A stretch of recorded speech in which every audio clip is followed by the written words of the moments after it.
So, ihr glaubt mir nicht, wie lange es jetzt gedauert hat, diese Idee zu finden. Und mir fällt gerade auf, ich fange jedes Video mit so an. So.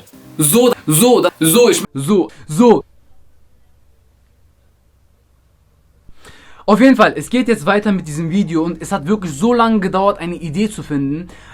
Vor 2 Wochen habe ich diese Ankündigung hochgeladen, aber ich mache mir jetzt seit 2 Wochen darüber Gedanken, worüber ich einen Kurzfilm drehen könnte, denn das Video war vorproduziert. Vor ungefähr 2-3 Monaten hatte ich dieses Video aufgenommen und seit 2-3 Monaten mache ich mir darüber Gedanken, worüber ich einen Kurzfilm drehen könnte. Und ich möchte euch mal einfach erklären und erzählen, was in diesen 2-3 Monaten passiert ist. Denn vor 3 Monaten ungefähr, als ich das Video aufgenommen hatte, ich habe es aufgenommen, ich habe es geschnitten, alles war bereit. Ich dachte mir so, ey, ich produziere einfach alle Videos vor, damit ich dann regelmäßig jede Woche ein Video hochladen kann. Was ist passiert? Gar nichts ist passiert. Ich kam einfach auf keine Idee. Nachdem das Video zu Ende war, ich habe mich hingesetzt, ich mache mir darüber Gedanken, worüber könnte ich einen Kurzfilm drehen, ich mache mir Gedanken, was ist passiert? Keine Idee. Auf jeden Fall habe ich dann auf YouTube mir Kurzfilme angeschaut. Ich dachte mir so, ich lasse mich davon inspirieren, vielleicht finde ich eine Idee. Was ist passiert? Keine Idee gefunden. Danach bin ich auf die Internetseite vom Kinder-Jugendfilmpreis mal raufgegangen und habe mir dort die Videos oder die Kurzfilme von den letzten Jahren angeschaut. Moment, was ist dieser Kinder-Jugendfilmpreis? Das ist so ein Wettbewerb für Jugendliche und Kinder über Filme. Das heißt, jedes Jahr können da Kinder, Jugendliche Filme, Kurzfilme einschicken, einsenden und das ist dann eben so ein Wettbewerb, wer hat den besten Kurzfilm. So kann man das erklären. Auf jeden Fall habe ich mir dann auf der Internetseite die Kurzfilme von den letzten Jahren mir angeschaut. Ich dachte, vielleicht komme ich dann auf eine Idee. Was ist passiert? Immer noch keine Idee. Und das Besondere da ist, es gibt da irgendwie kein Thema, wo jeder über dieses Thema ein Video drehen muss. Man kann über alles einen Film drehen. Aber es gibt dann noch quasi eine extra Kategorie, ein extra Thema, worüber man auch ein Video drehen kann. Und zwar war dieses Hauptthema von diesem Jahr zumindest Schwarz-Weiß-Bunt oder ist immer noch Hauptthema. Also Thema Rassismus, Ausgrenzung, irgendwie in der Art. Und dann dachte ich mir so, okay, diese Idee behalte ich einfach mal im Hinterkopf. So, lange Rede, kurzer Sinn, ich kam auf keine Idee. Auf jeden Fall, irgendwann ging auch die Motivation dann weg, weil ich überlege, ich komme auf keine Idee, irgendwann andere Sachen, privat, bisschen Stress, dies, das erledigen. Ich hatte dann nicht mehr so viel Zeit dafür und dann habe ich das immer weiter aufgeschoben. Ich hatte aber das Video mal einem Kumpel geschickt, damit er mal drauf schauen kann.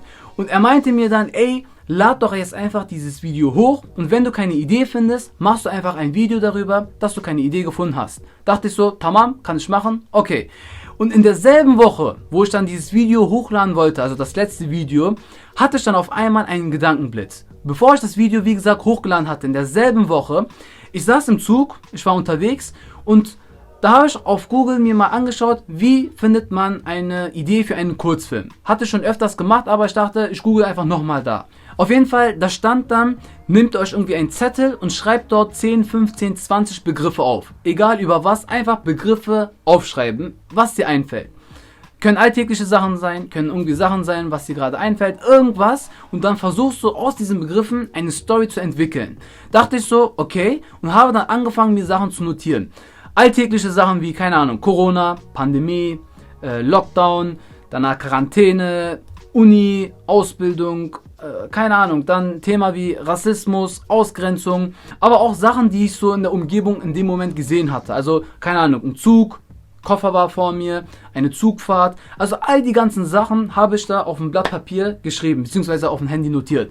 Und dann habe ich versucht, aus diesen Wörtern eine Story zu finden. Und ich habe einfach in dem Moment einen Gedankenblitz gehabt. Ich kam dann auf einmal wirklich auf eine Idee, auf eine Story. Und ich war auf jeden Fall sehr glücklich. Ich dachte mir so, perfekt, jetzt habe ich eine Idee zumindest, eine ungefähre Idee. Und habe das dann mal zur Seite gelegt. Dann habe ich das Video hochgeladen, dieses letzte Ankündigungsvideo. Und direkt nach dem Video habe ich mich wieder hingesetzt und dachte mir so, okay, ich mache mal nochmal so ein Brainstorming und habe dann wieder angefangen, Wörter zu schreiben. Diesmal aber bin ich etwas detaillierter rangegangen. Oder nicht detaillierter, sondern etwas genauer rangegangen. Und zwar, ein Thema stand schon mehr oder weniger fest. Und zwar Thema Rassismus, Ausgrenzung. Denn von der letzten Idee, von diesem Gedankenblitz, den ich hatte, kam auch so eine Geschichte zustande mit Thema Rassismus, Ausgrenzung. Auf jeden Fall hatte ich im Hinterkopf dann auch diese Idee mit dem, jetzt nicht die Idee, aber das Thema mit Rassismus, Ausgrenzung von dem Kinder-Jugendfilmpreis. Auf jeden Fall, das sollte in diese Richtung gehen. Und dann wollte ich etwas genauer darauf eingehen, indem ich mal mir Interviews angeschaut habe, wie sich Leute eigentlich fühlen, die Rassismus erfahren haben. Also Leute, die vielleicht mal ausgegrenzt worden sind. Weil ich wollte ja irgendwie einen Film in der Richtung drehen und da ist es ja logisch mal zu schauen, wie fühlen sich eigentlich Leute an, die diese Erfahrung mal gemacht haben. Und dann habe ich nicht einfach so random Begriffe geschrieben, sondern die Begriffe geschrieben, die diese Leute in den Interviews gesagt haben. Also die haben da irgendwie gesagt, ich habe mich da so gefühlt, als ob mich eine Wand zusammengepresst hat. Irgendwie solche Vergleiche. Und die habe ich dann einfach versucht, mir aufzuschreiben. Und dann, nachdem ich all das notiert habe, habe ich dann versucht, zu jedem einzelnen Begriff eine Story zu erfinden. Und am Ende, nachdem all dieser ganze Prozess quasi fertig war, hatte ich einige Ideen parat.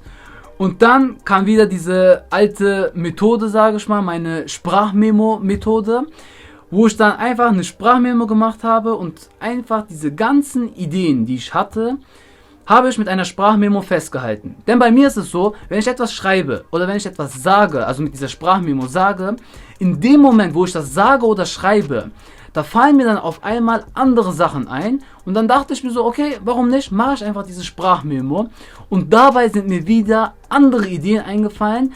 Und ich will euch mal wieder so einen kleinen Ausschnitt von dieser Sprachmemo zeigen, um euch einfach zu zeigen, wie glücklich ich war, dass ich eine Idee gefunden hatte. Denn, 2-3 Monate lang versucht, eine Idee zu finden und ich hatte dann einfach eine Idee.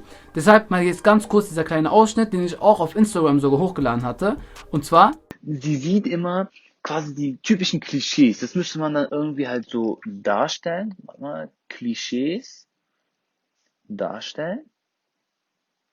Oh mein Gott, diese Klischees müssen irgendwie dargestellt werden. Oh mein Gott, ich habe jetzt eine Idee. Und zwar, diese Klischees werden dann quasi dargestellt. Oh, okay, sehr gut. Okay, ihr seht am Ende, ich war glücklich. Das liegt einfach daran, 2-3 Monate lang eine Idee gesucht, am Ende eine Idee gefunden. Ich war glücklich. Auf jeden Fall, ich hatte nach dieser Sprachmemo 4 Ideen, habe mich auf eine festgelegt und quasi diese Idee auch etwas weiter ausgebaut. Und was ist passiert? Ich habe endlich eine Idee. Ich möchte diese Idee mal kurz vorstellen, ohne zu spoilern. Auf jeden Fall, Thema steht ja schon fest, habt ihr jetzt auch, glaube ich, mitbekommen. Thema Rassismus, Ausgrenzung, also ein relativ ernstes Thema. Ich hatte ja euch gesagt, dass ich mir diese Interviews angeschaut hatte, wo die Menschen darüber erzählt haben, was für Gefühle sie dabei hatten, als sie ausgegrenzt wurden. Und ich möchte mit meinem Kurzfilm eine Person darstellen, die quasi ganz normal eine Alltagssituation, oder eher gesagt, wie diese Person durch den Alltag läuft, und möchte dabei zeigen, dass diese Person ausgegrenzt wird. Also diese Person erfährt Rassismus und ich möchte dabei zeigen, wie sich diese Person eigentlich fühlt. Das soll aber nicht so was Klischeehaftes sein oder was ganz Einfaches sein. Das werde ich auf eine andere Art und Weise darstellen. Wie, wird eine Überraschung sein oder vielleicht im nächsten Video. Mal schauen.